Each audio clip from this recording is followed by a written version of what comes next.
भारत माता की, भारत माता की। आज उत्साह का दिन है, उत्सव का दिन है। ये उत्सव भारत के लोकतंत्र के लिए है।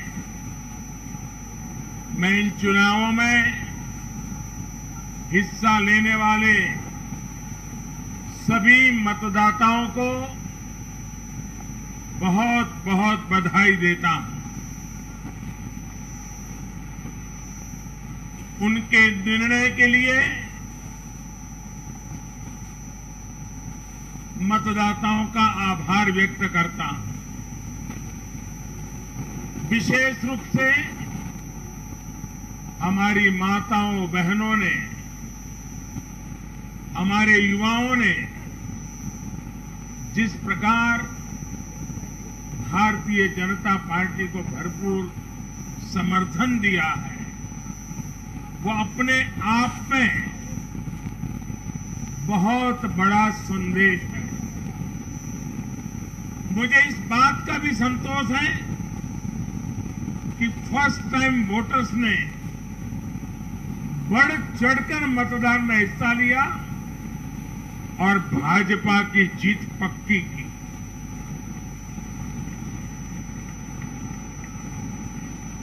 चुनाव के दौरान भाजपा के कार्यकर्ताओं ने मुझसे वादा किया था कि इस बार होली 10 मार्च से ही शुरू हो जाएगी।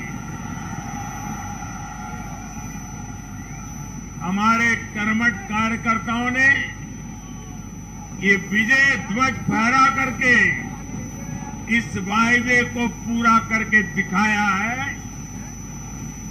मैं भाजपा के सभी कार्यकर्ताओं की भूरी भूरी प्रशंसा करूंगा,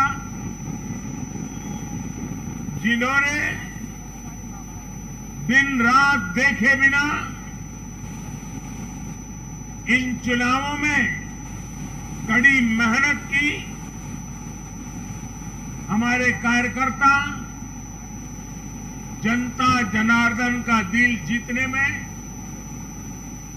जनता जनार्दन का विश्वास जीतने में सफल रहे और पूरे पार्टी का नेतृत्व जिन्होंने किया, कार्यकर्ताओं ने को जिन्होंने लगातार मार्गदर्शन किया, ऐसे हमारे राष्ट्रीय अध्यक्ष श्रीमान जगत प्रकाश नड्डा जी को भी मैं बहुत बहुत अभिनंदन करता हूं, बहुत बहुत बधाई देता हूं।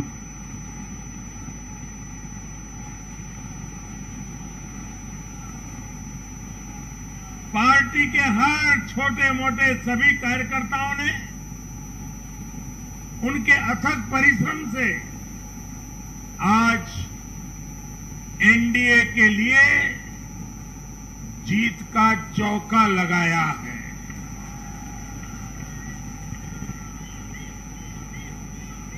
साथियों, उत्तर प्रदेश ने देश को अनेक प्रधानमंत्री दिए, लेकिन 5 साल का कार्यकाल पूरा करने वाले किसी मुख्यमंत्री के दोबारा चुने जाने का यह पहला उदाहरण है।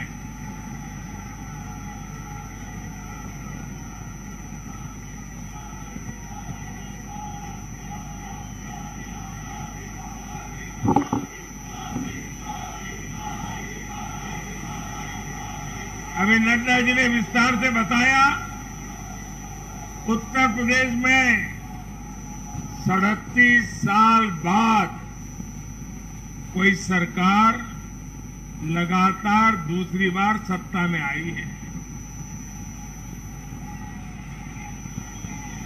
3 राज्य यूपी, गोवा और मणिपुर में सरकार में होने के बावजूद बीजेपी के वोट शेयर में वृद्धि हुई है।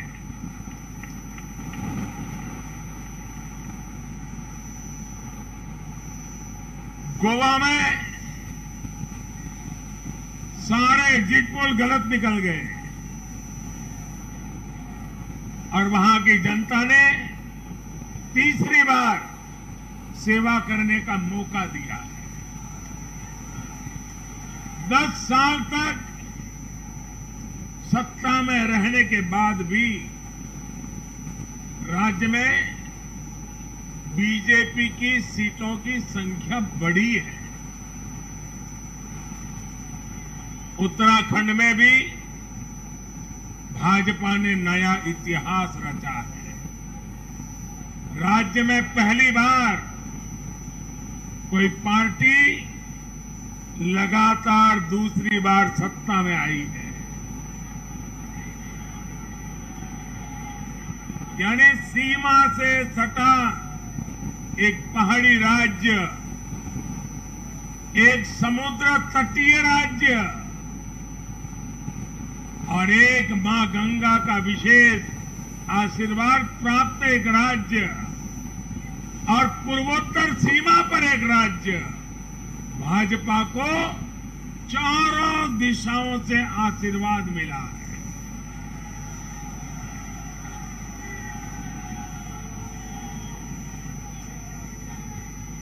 इन राज्यों की चुनौतियां भिन्न है, सबकी विकास की यात्रा का मार्ग भिन्न है, लेकिन सबको जो बात एक सूत्र में पिरो रही है वो है भाजपा पर विश्वास। भाजपा की नीति, भाजपा की नीयत और भाजपा के निर्णयों पर अपार विश्वास। साथियों, ये चुनाव नतीजे भाजपा की पुअर, प्रोएक्टिव गवर्नेंस पर एक प्रकार से बड़ी मजबूत मोहर लगाते हैं। पहले जनता अपने ही हक के लिए सरकार के दरवाजे खटखटाकर थक जाती थी। बिजली, पानी, गैस, टेलीफोन, बहुत बुनियादी सुविधाओं के लिए, सामान्य जरूरतों के लिए सरकारी दफ्तरों के चक्कर काटने पड़ते थे, पैसे देने पड़ते थे। कुछ साधन संपन्न लोगों तक सुविधा पहुंचने के रास्ते अलग थे, पहुंच जाती थी। देश में गरीबों के नाम पर घोषणाएं बहुत हुई, योजनाएं भी बहुत बनी, लेकिन उस योजनाओं का जो हकदार था, जिस गरीब का उस पर हक था, उसके लिए ये हक उसको मिले बिना परेशानी को मिले, उसके लिए गुड गवर्नेंस, डिलीवरी, इसका बड़ा महत्व होता है। लेकिन भाजपा इस बात को समझती है और मैं लंबे अरसे तक मुख्यमंत्री के नाते काम करके आया हूं, इसलिए मुझे पता है कि आखिरी इंसान की सुविधा के लिए कितनी मेहनत करनी चाहिए। बीते वर्षों में हमने गवर्नेंस डिलीवरी सिस्टम तो बेहतर किया ही, साथ साथ पूरी प्रक्रिया में पारदर्शिता भी लाए हैं। भाजपा गरीब को भरोसा देती है कि प्रत्येक गरीब तक सरकार ने निर्णय किए हुई सुविधाएं जरूर पहुंचेगी।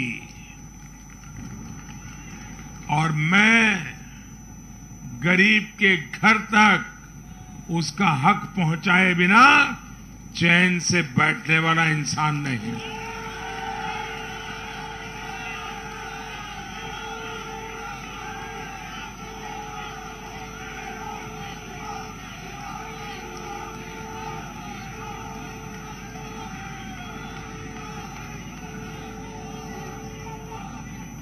दो दशक से भी ज्यादा समय तक हेड ऑफ द गवर्नमेंट के रूप में सेवा करने का मुझे सौभाग्य मिला है। सरकार में कितनी दिक्कतें होती हैं, गवर्नेंस में कितनी दिक्कतें होती हैं, इसको भली भांति जानता हूं। उसके बावजूद भी मैंने एक ऐसी हिम्मत की है, शायद कोई न कर पाए। और वो हिम्मत मैंने लाल किले से 15 अगस्त को मेरे भाषण में उसको व्यक्त किया था। मैंने कहा था कि अब भाजपा को जहां जहां सेवा करने का मौका मिलेगा, हम हर योजना के जो हकदार हैं उनके लिए 100% सैचुरेशन, यानी काम को 100% पूरा करना, हर गरीब तक हर सरकारी योजना का लाभ पहुंचाना, ये 100% की कल्पना करना 2 दशक से ज्यादा समय सरकार का काम करने के बाद मैं कहता हूं, ये बहुत बड़ी हिम्मत की है मैंने। और ये हिम्मत मैंने इसलिए की है कि जब ईमानदारी होती है, नीयत साफ होती है, गरीबों के प्रति करुणा होती है, देश का कल्याण यही जीवन का मंत्र होता है, तो फिर ऐसे निर्णय करने की ताकत पैदा होती है। हम हर गरीब तक पहुंचेंगे, हम हर गरीब तक पहुंचेंगे, 100% लाभार्थियों तक पहुंचेंगे। भाई और बहनों, आज मैं देश की महिलाओं, हमारी बहन बेटियों को विशेष रूप से नमन करता हूं। चुनाव के नतीजों में मेरी इन माताओं, बहनों का, बेटियों का बहुत बड़ा योगदान है। ये हमारा सौभाग्य है कि भाजपा को बहनों, बेटियों, माताओं ने इतना स्नेह दिया है, इतना आशीर्वाद मिला है। जहां जहां महिला मतदाताओं ने पुरुषों के मुकाबले ज्यादा वोट किया है, वहां बीजेपी को बम्पर जीत मिली है।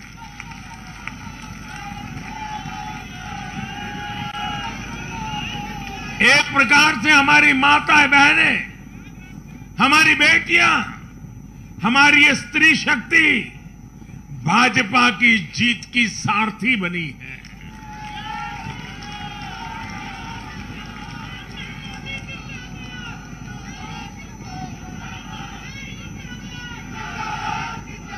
मैं जब गुजरात में था तो कभी कभी कुछ ऐसी घटनाएं हो जाती थी कि लोग चिंता करते थे, मोदी जी आपकी सुरक्षा का क्या, आप चिंता क्यों नहीं करते, अपने आप को क्यों संभालते नहीं हैं। तो मैं एक ही जवाब देता था कि कोटि कोटि माताओं का, स्त्री शक्ति का मुझे सुरक्षा कवच मिला हुआ है।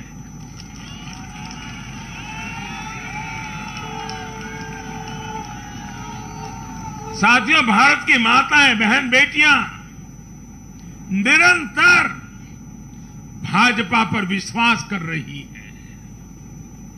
उनको पहली बार विश्वास मिला है कि सरकार उनकी छोटी से छोटी जरूरतों को भी ध्यान में रखती है।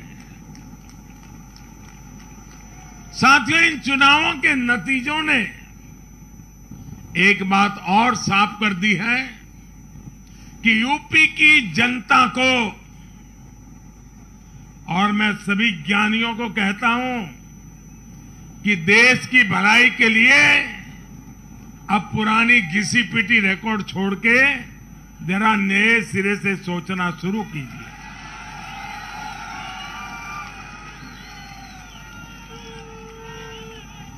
इस देश के लिए बड़ी दुख की बात है।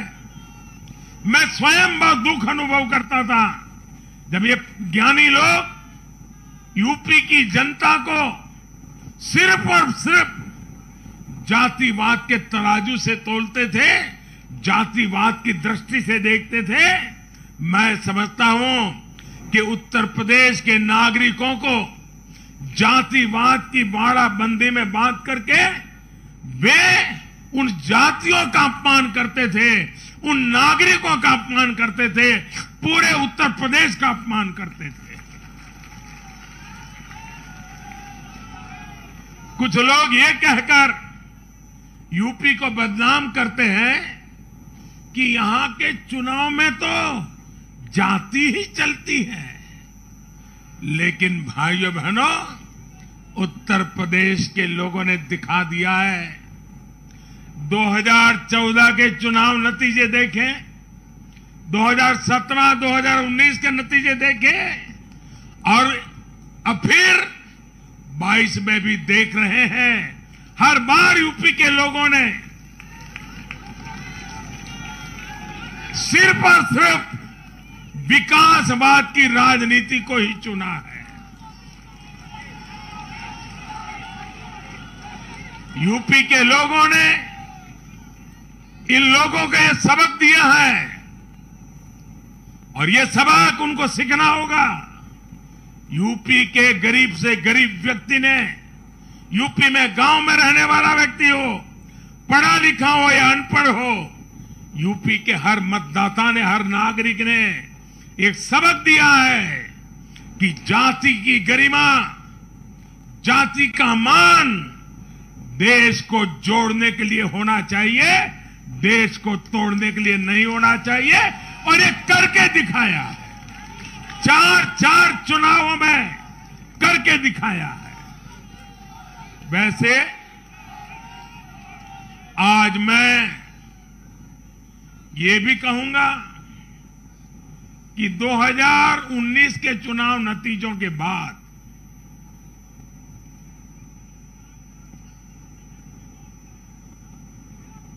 कुछ पॉलिटिकल ज्ञानियों ने कहा था 2019 में जब लोकसभा में हम दोबारा जीत करके आए तो उस ज्ञानियों ने कहा था कि भाई 2019 के जीत में क्या है, ये तो 2017 में ही तय हो गई थी, क्योंकि 2017 में यूपी का रिजल्ट आया था। मैं मानता हूं इस बार भी ये ज्ञानी जरूर कहने की हिम्मत करेंगे कि 2022 के नतीजों ने 2024 के नतीजे तय कर दिए हैं।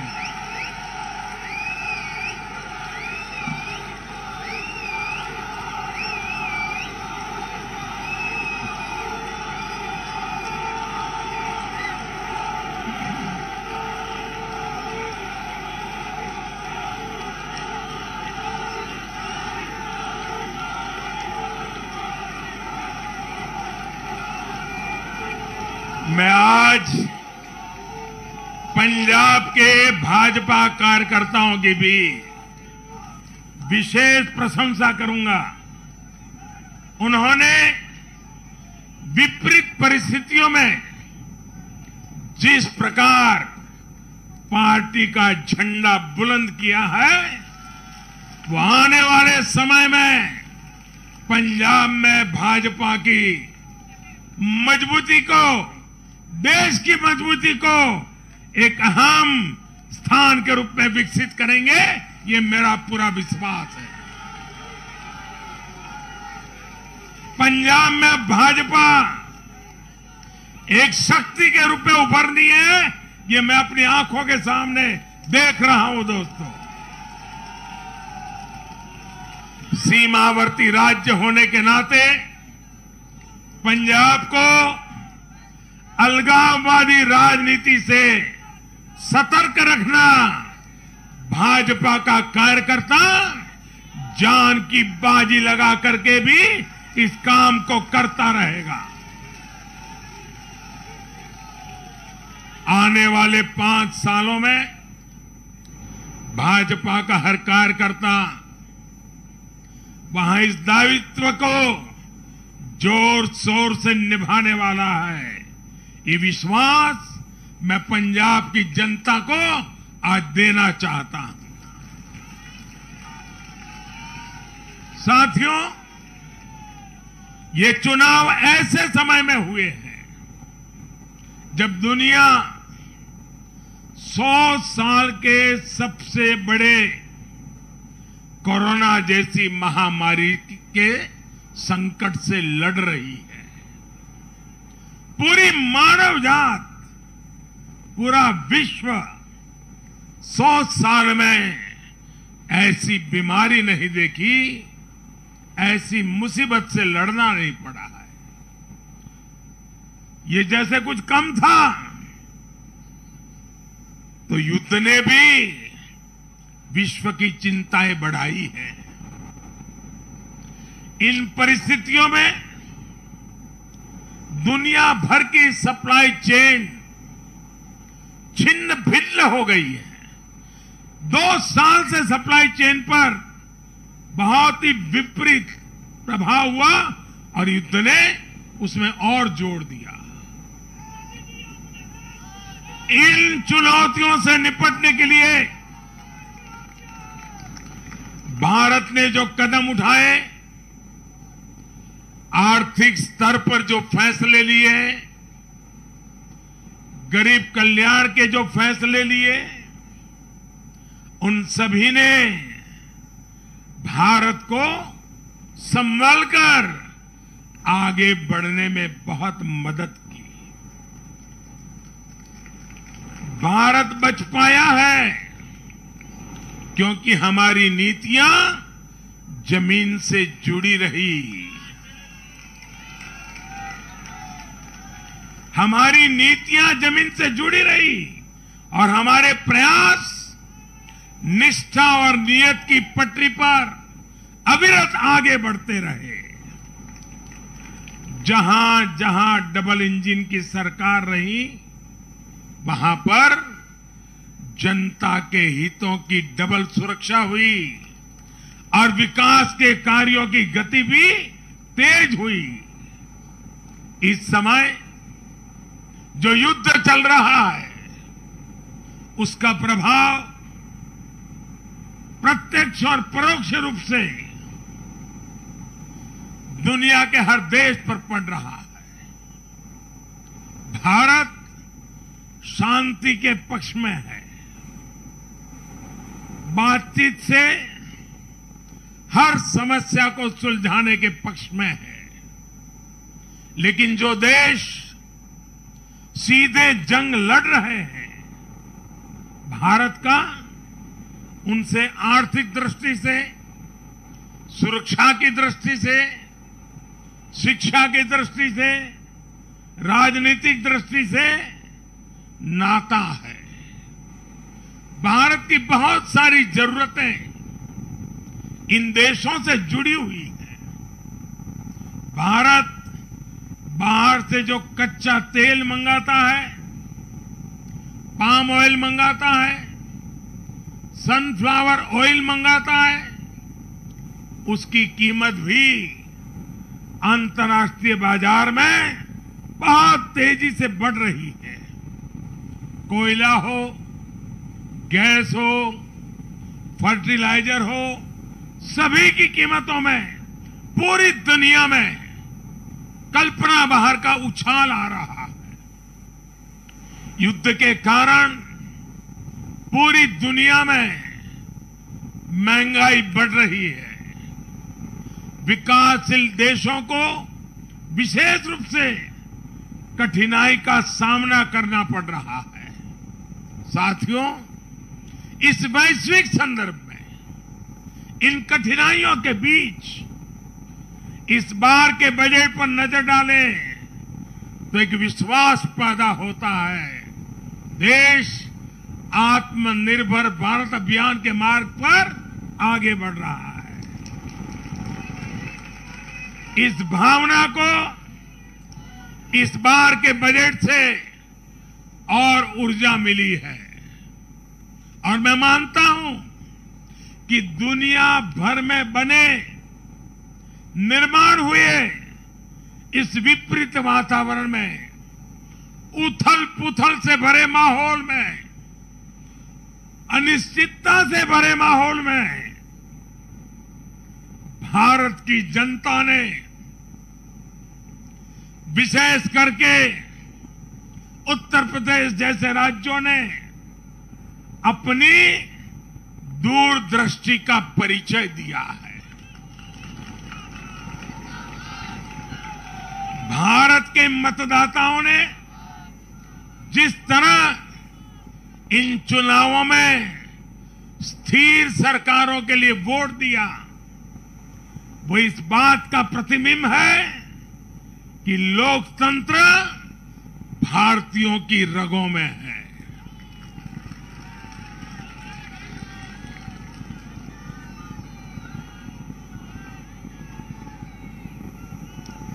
लेकिन भाई और बहनों, आज इस अवसर पर मैं देश के सामने अपनी कुछ चिंताएं भी रखना चाहता हूं।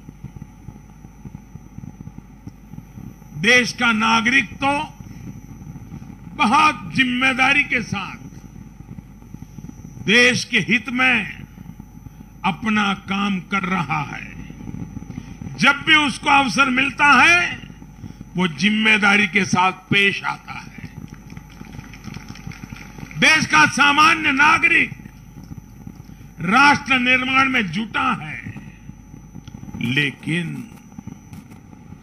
हमारे यहां कुछ लोग लगातार राजनीति का स्तर गिराते जा रहे हैं। कोरोना के इस समय में भी हमने देखा है कि इन लोगों ने देशवासियों को गुमराह करने की लगातार कोशिश की। वैक्सीनेशन के हमारे प्रयासों की दुनिया प्रशंसा कर रही है, लेकिन इस पवित्र कार्य पर, मानवता के कार्य पर, सेवा के कार्य पर, भारत की वैक्सीन पर भी सवाल उठाए गए। दुर्भाग्य की बात है, जब यूक्रेन में हजारों भारतीय विद्यार्थी, हमारे छात्र, हमारे नागरिक फंसे हुए थे, तब भी देश का मनोबल तोड़ने की बातें हो रही थी। जो वहां फंसे थे उनके परिवारों की चिंता बढ़ाने का काम हो रहा था। ये लोग उन बच्चों में असुरक्षा की भावना बढ़ा रहे थे, यहां उनके परिवार वालों की चिंता बढ़ा रहे थे। इतना ही नहीं, इन लोगों ने ऑपरेशन गंगा को भी प्रदेशवाद की बेड़ियों में बांधने की कोशिश की।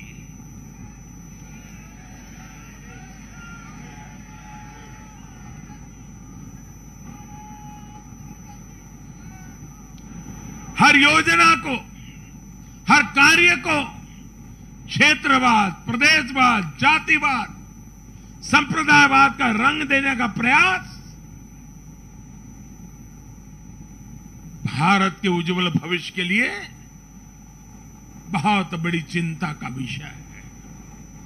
साथियों, इन चुनावों में मैंने लगातार विकास की बात की।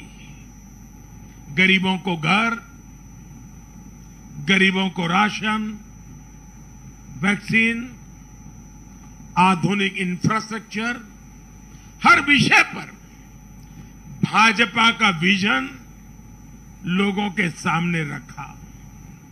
इसके साथ ही जिस एक बात पर मैंने सबसे ज्यादा चिंता जताई थी वो थी गौर परिवारवाद। मैंने राज्यों के लोगों को बताया कि कैसे मैं किसी परिवार के खिलाफ नहीं हूं, न ही मेरे किसी की व्यक्तिगत दुश्मनी है। मैं लोकतंत्र की चिंता करता हूं और मैं सभी ज्ञानियों को कहता हूं, जरा लोकतंत्र के तराजू पर इन चीजों को तोल के देखो।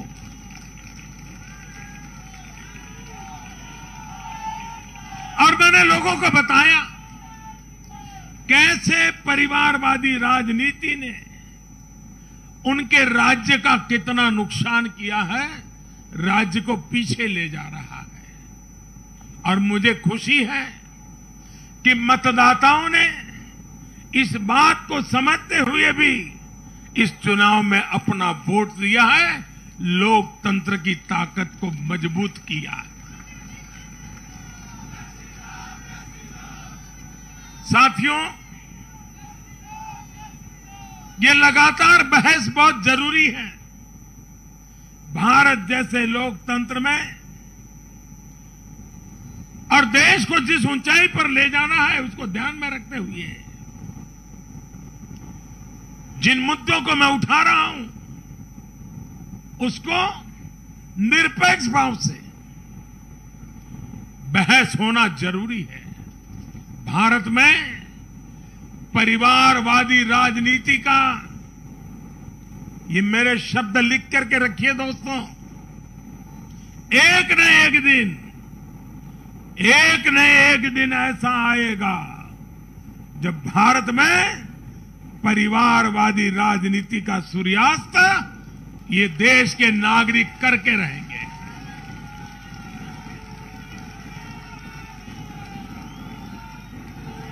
इस चुनाव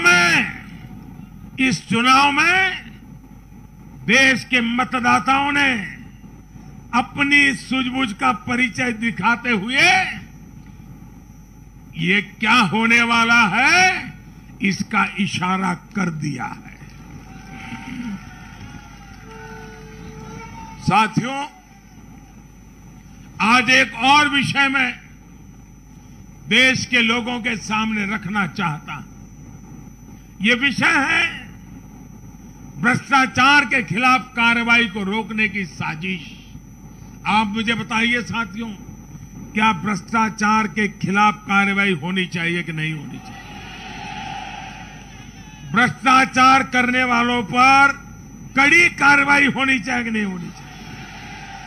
ये भ्रष्टाचार रूपी दिमाग देश में से नष्ट होनी चाहिए कि नहीं होनी चाहिए? साथियों,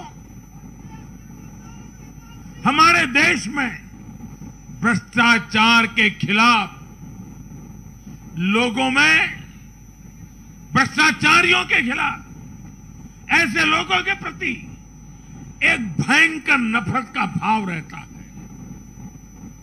देश की गाढ़ी कमाई को लूटकर अपनी तिजोरी भरना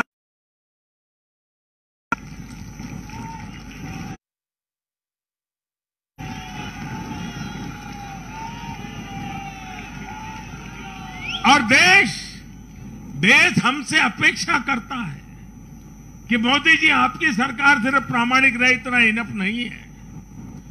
आप ही हैं, आप ही की सरकार है जो भ्रष्टाचारियों को सजा कर सकती है, उन पर कठोर से कठोर कार्रवाई कर सकती है। मुझे बताइए, जनता की इस अपेक्षा को मुझे पूरा करना चाहिए कि नहीं करना चाहिए? जनता की आशा आकांक्षा के लिए सरकार ने जिम्मेवार व्यवहार करना चाहिए कि नहीं करना चाहिए?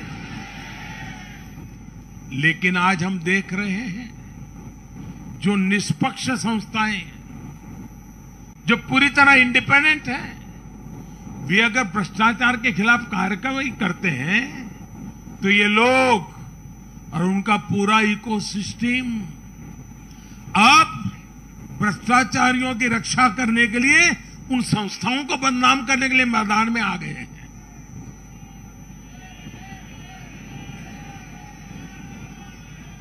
ये देश का कितना बड़ा दुर्भाग्य है कि घोटालों से घिरे लोग एकजुट होकर अब अपनी इकोसिस्टम की मदद से इन संस्थाओं पर ही दबाव बनाने लगे हैं। जांच एजेंसियों को रोकने के लिए ये लोग अपने इकोसिस्टम के साथ मिलकर नए नए तरीके खोजते हैं। इन लोगों को देश की न्यायपालिका पर भी भरोसा नहीं है। पहले हजारों करोड़ रुपए का भ्रष्टाचार करो, फिर जांच भी नहीं होने दो, और जांच करे तो उस पर दबाव बनाओ। ये इन लोगों की प्रवृत्ति है। और देश के लोगों को एक और बात पर मैं ध्यान देना के लिए आकर्षित करना चाहता हूं। ये लोग किसी भ्रष्टाचारी पर कार्रवाई होते ही उसे धर्म का रंग देते हैं, प्रदेश का रंग दे देते हैं, जाति का रंग देने लगते हैं। ये नए तौर तरीके शुरू हुए हैं। किसी माफिया के खिलाफ अदालत कोई फैसला सुना देती है तो भी उसे ये लोग धर्म और जाति से जोड़ देते हैं।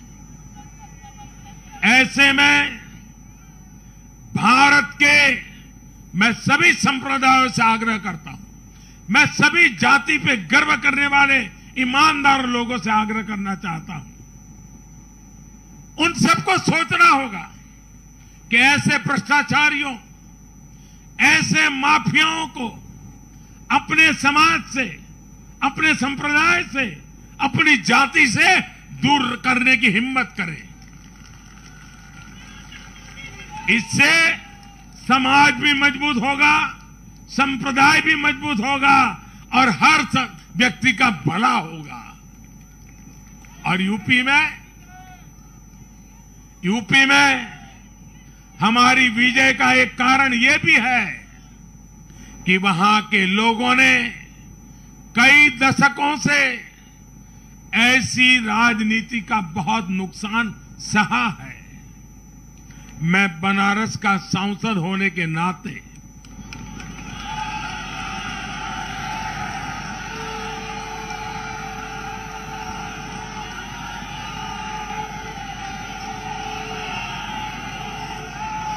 यूपी के लोगों के प्यार और आशीर्वाद ने मुझे भी यूपी वाला बना दिया है।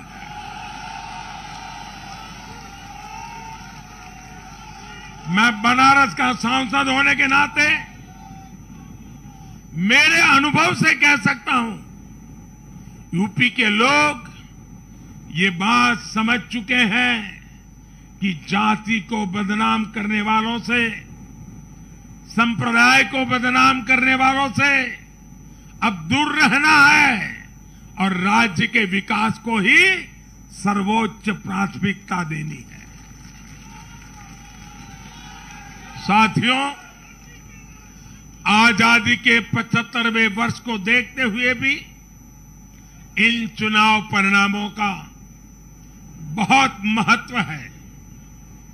भारत आजादी के अमृत काल में प्रवेश कर रहा है। ये चुनाव परिणाम आने वाले 25 वर्षों के हमारे राष्ट्रीय संकल्पों के प्रति देश के मिजाज को, देश के मूड को प्रतिबिंबित करते हैं। यहां से हम दो पटरियों पर एक साथ तेजी से काम करने वाले हैं। एक तरफ गांव, गरीब, छोटे किसान, लघु उद्यमी, उनके कल्याण पर हमारा जोर है। वहीं दूसरी तरफ देश के संसाधनों, देश की युवा शक्ति को नए अवसर देकर हम आत्मनिर्भरता के मिशन को तेज करना चाहते हैं। भारत का युवा आज अपने हुनर से, अपने बुद्धि के बल से और अपनी क्षमता के उपयोग से दुनिया को समाधान दे रहा है। दुनिया का सबसे बड़ा और सबसे तेज टीकाकरण अभियान आज के भारत के सामर्थ्य का बड़ा उदाहरण है।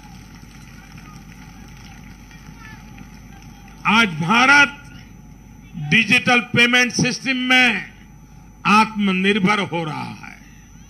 स्टार्टअप के क्षेत्र में अपना सामर्थ्य बढ़ा रहा है और तकनीक के क्षेत्र में नई नई उपलब्धियां प्राप्त कर रहा है। और यह सब हो रहा है उसकी युवा शक्ति के कारण। भारत में शिक्षा का स्तर उच्च कोटि का हो, जो देश और दुनिया की जरूरतों को पूरा करने वाली वर्कफोर्स तैयार कर सके, यह हमारा संकल्प है।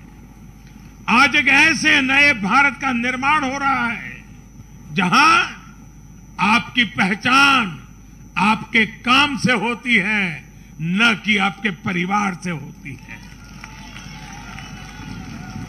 मुझे विश्वास है सबका साथ, सबका विकास, सबका विश्वास और सबका प्रयास के मंत्र पर चलते हुए हम अपने अपने राज्यों को नई ऊंचाई पर लेके जाएंगे। जब देश के हर राज्य का विकास होगा तो देश का भी विकास होगा। और मुझे तो मैं गुजरात में इतने साल काम किया, दिल्ली में सरकार भारतीय जनता पार्टी को अच्छा मानने वाली सरकार नहीं थी। हमारी सरकार में रोड़े अटकाने के सोच वाली सरकार थी। फिर भी गुजरात में हमारा मंत्र यही था, भारत के विकास के लिए गुजरात का विकास।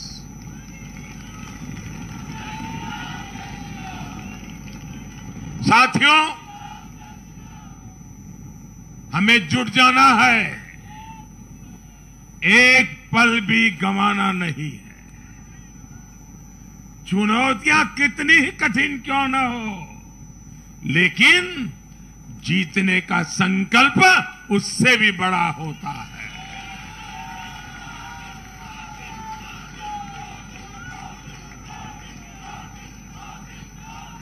बड़े संकल्पों के साथ, बड़े सपनों के साथ ऊंची सी ऊंची ऊंचाइयों को पार करने के इरादे के साथ देश को आगे बढ़ाना है। साथियों, इतना बड़ा भव्य विजय भारत के उज्जवल भविष्य की ये गारंटी है। मैं एक बार फिर भारत के उज्जवल भविष्य के लिए ये जो निर्णायक मतदान किया है, इसलिए हमारे मतदाता अभिनंदन के बहुत अधिकारी हैं।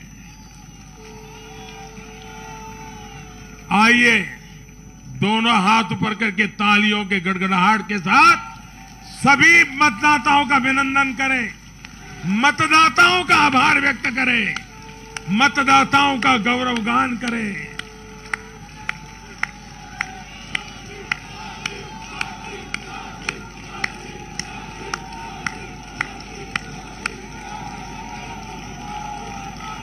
भारत माता की, भारत माता की, भारत माता की।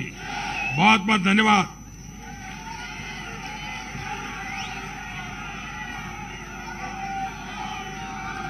माननीय प्रधानमंत्री जी का आभार व्यक्त करते हैं तालियों के गड़गड़ाहट के द्वारा।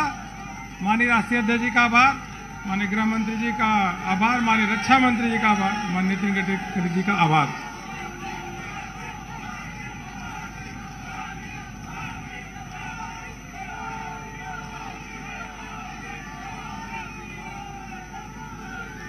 आप सभी कार्यकर्ताओं से निवेदन है कि आप